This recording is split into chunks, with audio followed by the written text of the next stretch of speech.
Hi, hello guys, how are you? This is teacher Laurentino. I hope you're doing great, and I'm making this general review for you guys. For those of you who haven't attended class, too bad for you guys.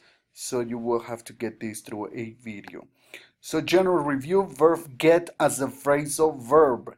Okay, so the first one is get going. So to get going means to continue doing an activity. Hey, we need to get going. We need to move on, or we won't finish this review. Number two, get off. The time you leave a place like your house or work. What time do you get off from work? I get off from work at 3 p.m. every day. I get off from work and I leave my house in the morning at 6 a.m. So get it means to understand it. To understand it. Sorry, to understand. So do you understand this lesson? Do you get it, or is it confusing? Get over, to accept something and to move on.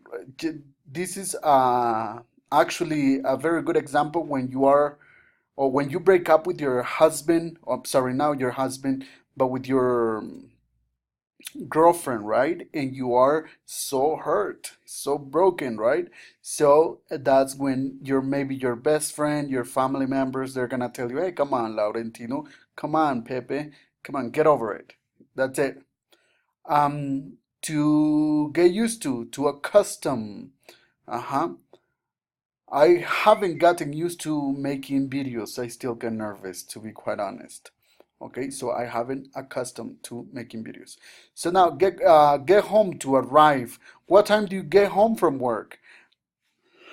Sorry. I usually get home or arrive home at 4 p.m. Get the feeling. To get the feeling is to have the perception, right? I have the perception you don't understand this. hmm Get through, to finish something. So let's say I want to treat you or invite you for lunch, and I'm like, hey, Antonio, Pedro, Pepe, let's go for lunch. And you're like, I need to get through all these emails before I can leave. You know what I'm saying? Before I can go to lunch. And to get through, to finish something. Uh-huh. To get to know a person before you judge, you know. And to get around to is having the time to do something. All those definitions are on your book, yo, so you already know. Now, the other part that we need to review is the conditionals, right? So conditionals are extremely important. So we have zero conditional, first, second, and third. So zero conditional, the formula is if simple present, comma, simple present. Example, we use it for things that are always true or for facts. For example, if you heat water, it boils. If you get a different result, you should be scared. Why?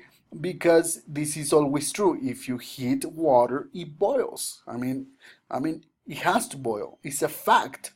Now, if you don't wake up early, you are late for class.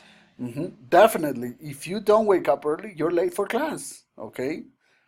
Now, first conditional, we use it. Sorry, the formula is if simple present, will plus base form verb. And we use it for real or non-real situations, right? So for real or non-real situations, mhm, or for expectations on the future. So for example, if you work hard this month, you will get a fat check. So if you work, I'm telling you, if you work hard, you will get a fat check. Mhm. And if you don't study or practice English every day, you will not, or you won't dominate it. So come on, it is quite and simple. If you don't study or practice English every day, you will not, or you won't dominate it. So that is first conditional for real or non-real situations. And second conditional, the formula is if simple past, and then would plus base form verb, and we use it for imaginary situations. So let's say I like to imagine stuff. So if I had a lot of money, I would buy a car. But guess what? I don't have a lot of money, so I can't, or I can buy a car, right? So if I were you, I would study more English, but I'm not you, so I cannot influence you in a way. Okay, so second conditional, it is for imaginary situations.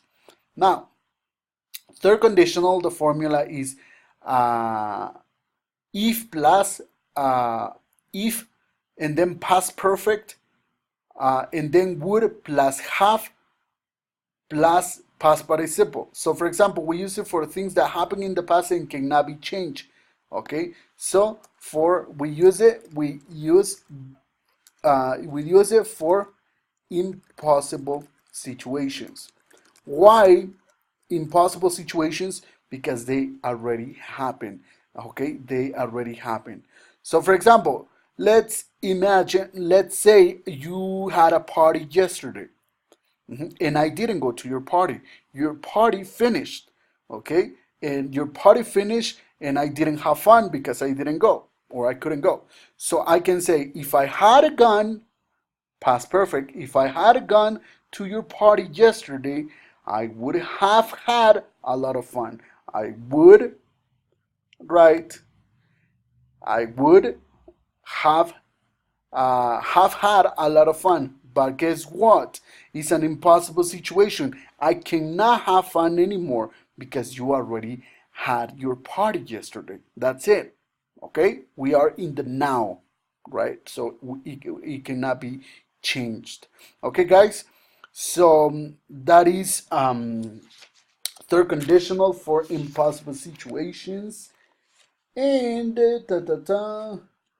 all that information you have right there in your book. And let's say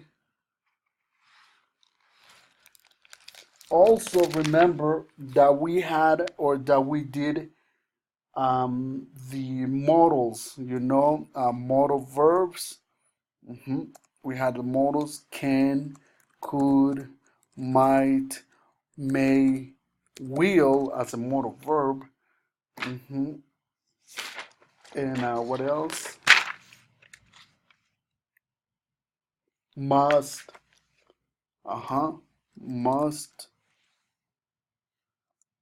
would. So all these you can find the definitions and examples in page 38 in your book. So now something I gotta emphasize only, and that is extremely important, is the modal verbs. They're follow the modal verbs. They're always followed by they are always 100% followed by base form verbs, okay, or verb. So you cannot have infinitive too. You cannot. It's always base form. Let's say I can play, for ability, right? I can play the guitar, right? I cannot say I can to play. No, this is not correct. So it is always what? The modal verb and the base form verb. Okay, so it is extremely important. Remember, the base form verb is the natural form of a verb, and it doesn't change even when it is third person singular. Okay, so for example, she can play the guitar or the guitar. No, this is incorrect. It is only can and play. So you see, it's can and the base form verb. Okay, so all those you have them right there, practice them, and actually we're gonna do that in class. And then we had questions within questions and statements. If you have any questions about that, you let me know in class. And what else do we have here? What else do we have here? Yeah. We have ed and ing adjectives. Do you remember?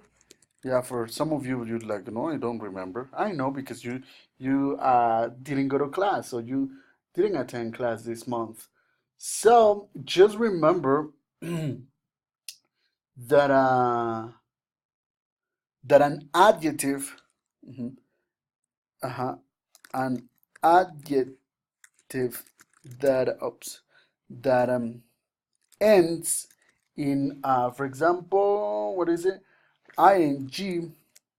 ing is used to describe the what? The characteristics of a person or thing. The characteristics. Mhm. Or a better way to understand it, remember, is it describes the situation. It it describes the situation, right? So it describes what? The situation. And whereas the other one, an adjective that ends in ed is used to describe is used to describe a what? The person. So one is the person and the other one is the situation.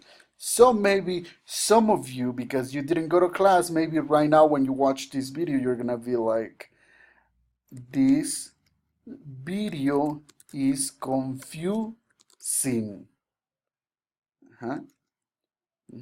This video is confusing. This video is confusing. I am very confused. So you see, this video is confusing is the situation. The video is confusing and I am confused. I don't understand anything of what you're saying probably, right? So, but anyway, you will have to review that yourself. We had the review of simple and continuous verbs. We have the simple past passive, right? We have the simple past passive. And for simple past passive, do you remember anything about that?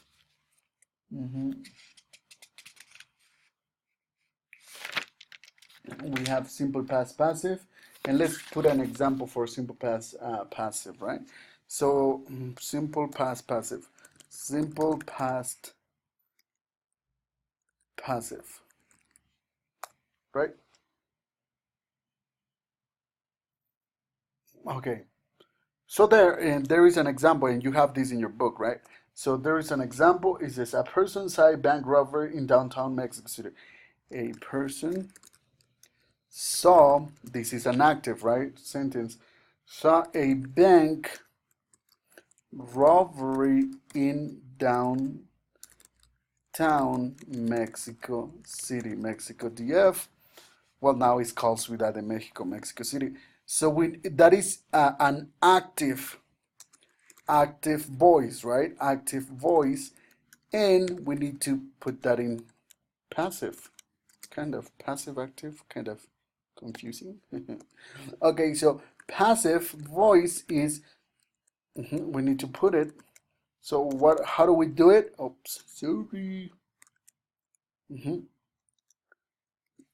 So we need to change. Remember that in an active voice, the subject is the most important thing. Is the most important thing in the sentence, and in the passive voice, the object is the most important part of the sentence. So let's say, so a person saw a bank robbery in downtown Mexico City. So um, a bank, right? A bank robbery was seen, right? Was seen by a person in downtown Mexico City. Downtown Mexico City. Okay, plain and simple. So a bank robber was invited